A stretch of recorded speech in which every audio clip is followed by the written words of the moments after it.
दिल्ली के जवाहरलाल नेहरू यूनिवर्सिटी में एक बार फिर बड़ा बवाल शुरू हो गया है। पुलिस ने करीब 51 छात्रों को हिरासत में ले लिया, जबकि छात्रों के हमले में 25 पुलिस वालों के घायल होने की खबर है।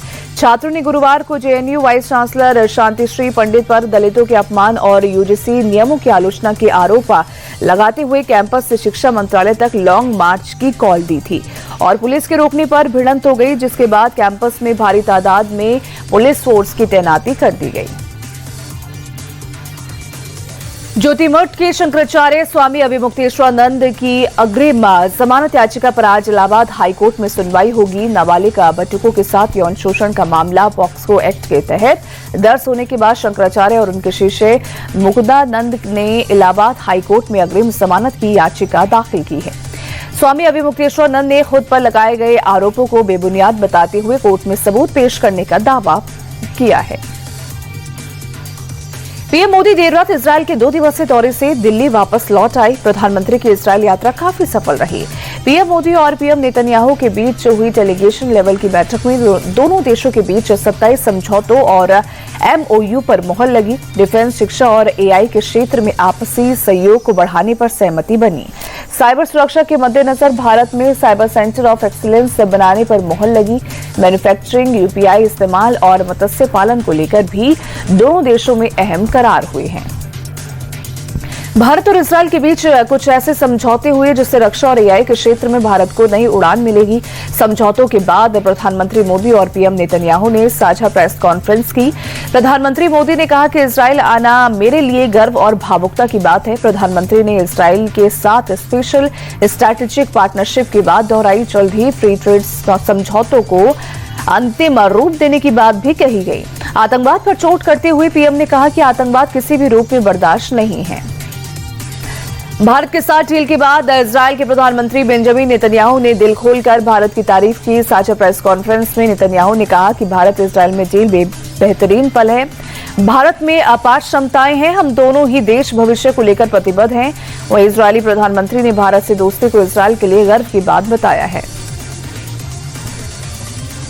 प्रधानमंत्री नरेंद्र मोदी ने इजरायल यात्रा के दौरान मशहूर हस्तियों से मुलाकात की। उन्होंने famous Israeli action thriller series फौदा की कास्ट और क्रू से मुलाकात की।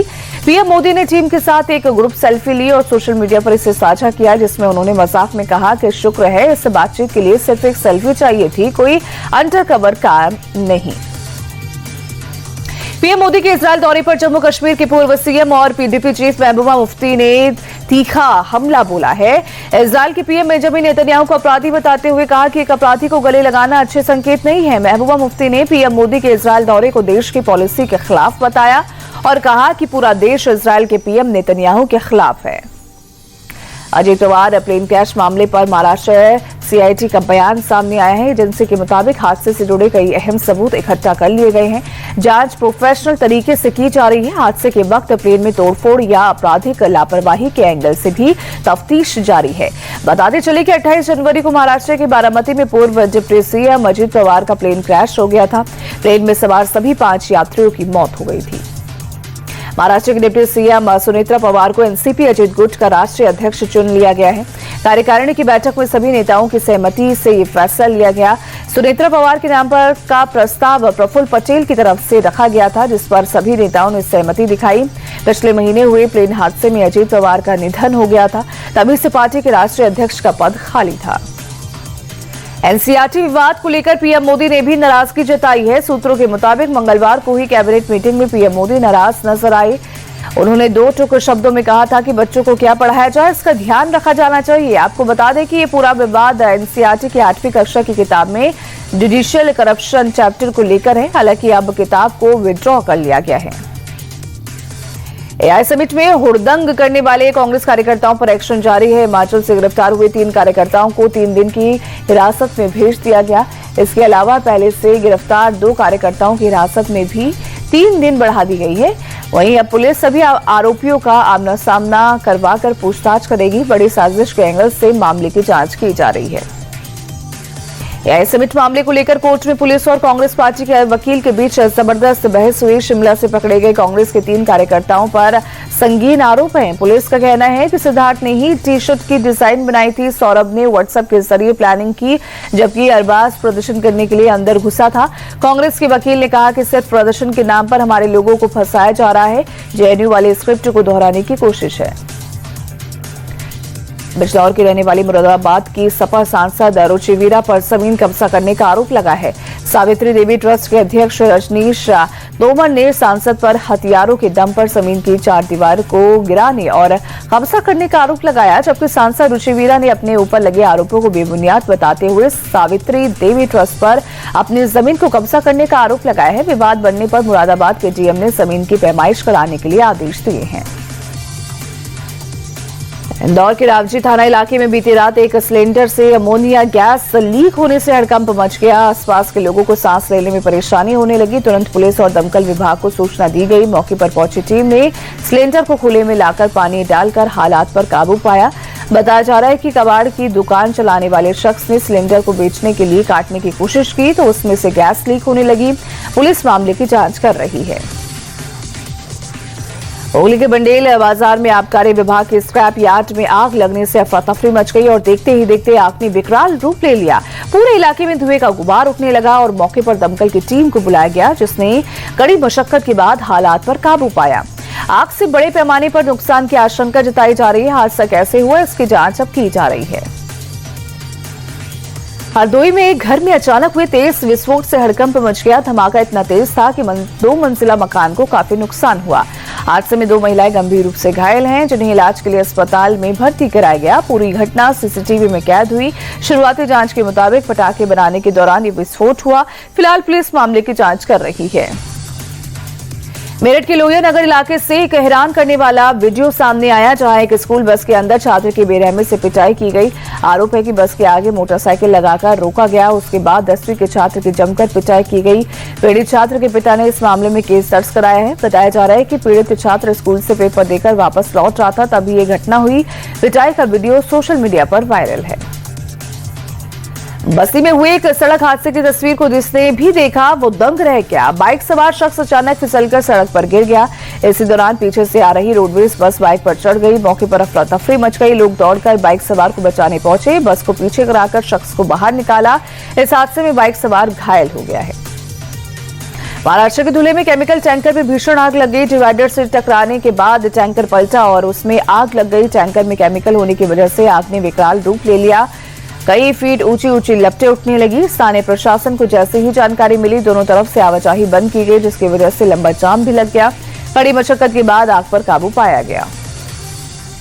दिल्ली के न्यू फ्रेंड्स कॉलोनी में एक नौकरानी ने अपने मालिक के घर पर ईडी रेड कराई। पुलिस ने नौकरानी और उसकी भाभी को साजिश रचने के आरोप में गिरफ्तार कर लिया। दरअसल 11 फरवरी को पुलिस की वर्दी पहने 3 लोग ईडी अफसर बनकर रिटायर्ड आर्किटेक्ट आरसी सभरवाल के घर में जबरन घुस गए।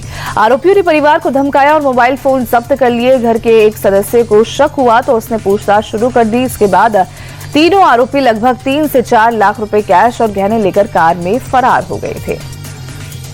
गुजरात की सूरत में पुलिस और गौरक्षकों पर गांव वालों ने जानलेवा हमला कर दिया। हमले में 2 पुलिसकर्मियों समेत 3 लोग घायल हो गए, जिनका अस्पताल में इलाज चल रहा है। पुलिस कई लोगों को हिरासत में लेकर पूछताछ कर रही है। दरअसल हथौड़ा गांव में गौहत्या की खबर पर पुलिस मौके पर पहुंची थी। साथ में गौरक्षक दल के लोग भी थे। इनके पहुंचते ही गांव वालों ने अचानक हमला कर दिया। गुरु तेग बहादुर के 350वें शहीदी समागम को लेकर महाराष्ट्र में बड़े कार्यक्रम का आयोजन होगा। 28 फरवरी और 1 मार्च को नवी मुंबई के ओवे मैदान में हिंद दी चादर कार्यक्रम का आयोजन होगा। पीएम मोदी सिख समाज के लोगों को संबोधित करेंगे। गृह मंत्री अमित शाह भी प्रोग्राम में शिरकत करेंगे। हिंद दी चादर कार्यक्रम में 18 से 20 लाख लोगों के जुटने की संभावना है। 28 फरवरी को नगर कीर्तन का आयोजन किया जाएगा। हवाई यात्रा करने वाले लाखों लोगों को डीजीसीए ने बड़ी राहत दी है। अब अगर आपने फ्लाइट टिकट बुक की है तो उसे 48 घंटे के अंदर कैंसिल या नाम बदलने पर आपको कोई एक्स्ट्रा चार्ज नहीं देना होगा। डीजीसीए के नए नियमों के तहत यात्रियों को इसकी सुविधा मिलेगी। बीते दिनों हवाई यात्रा के दौरान पैसेंजर्स की शिकायत के मद्देनजर ये फैसला लिया गया है। मथुरा के नंदगांव में धूमधाम से लठमार होली खेली गई। इस खूबसूरत पल का गवाह बनने के लिए देश के अलग अलग हिस्सों से लोग वहां पहुंचे। इस दौरान हुरियारों पर महिलाएं लाठियां बरसाती नजर आईं। कल दोपहर से शुरू हुई ऐतिहासिक लठमार होली देर शाम तक चली। इससे पहले जगह जगह लोगों ने फूलों की रंगोली सजाई। इस खूबसूरत लम्हे को ड्रोन कैमरे में भी कैद किया गया। साउथ की सुपरस्टार विजय देवरकोंडा और रश्मिका मंदाना की शादी की तस्वीरें और वीडियो सामने आ गई है। रश्मिका और विजय गुरुवार को उदयपुर के एक लेविश रिजॉर्ट में शादी के बंधन में बंध गए हैं। दोनों ने पहले तेलुगु और फिर कोडवा रीति रिवाज के मुताबिक शादी की। फैंस का इंतजार खत्म करते हुए विजय और रश्मिका ने शादी की तस्वीरों को सोशल मीडिया पर शेयर किया, जो विरोश हैशटैग से ट्रेंड कर रहा है। कोलंबो में इंग्लैंड और न्यूजीलैंड के बीच सुपर 8 का मुकाबला आज खेला जाएगा। दोनों टीमों के बीच शाम 7 बजे से मैच शुरू हो गया। इंग्लैंड की टीम पहले ही सेमीफाइनल में एंट्री कर चुकी है, तो वहीं न्यूजीलैंड की टीम जीत के साथ अपनी जगह पक्की करने उतरेगी। दोनों टीमें अब तक T20 में 30 मुकाबले खेल चुकी है, जहां इंग्लैंड ने 17 और न्यूजीलैंड ने 10 मुकाबले जीते हैं। 30 मैच का नतीजा नहीं आया था। T20 विश्व कप के सुपर 8 के मैच में भारत ने जिम्बाब्वे को 72 रनों से हरा दिया। टीम इंडिया सेमीफाइनल में पहुंचने से मात्र एक कदम दूर है। भारत के खिलाफ हार के बाद जिम्बाब्वे की टीम विश्व कप की रेस से बाहर हो गई है। भारत अपना अगला मैच वेस्टइंडीज के साथ खेलेगा। ट्रायल ग्रुप में साउथ अफ्रीका की टीम ने सेमीफाइनल के लिए क्वालिफाई कर लिया है। भारत और वेस्टइंडीज के मैच से दूसरा सेमीफाइनलिस्ट मिलेगा। भारत की जिम्बाब्वे से जीत के बाद सेमीफाइनल की उम्मीद जग गई है। भारत ने चेन्नई में पहले खेलते हुए जिम्बाब्वे को 257 रनों का दिया था लक्ष्य। जिम्बाब्वे की टीम 6 विकेट खोकर 184 रन ही बना सकी। भारत की तरफ से अभिषेक शर्मा ने 55 और हार्दिक पांड्या ने नाबाद 50 रनों की पारी खेली।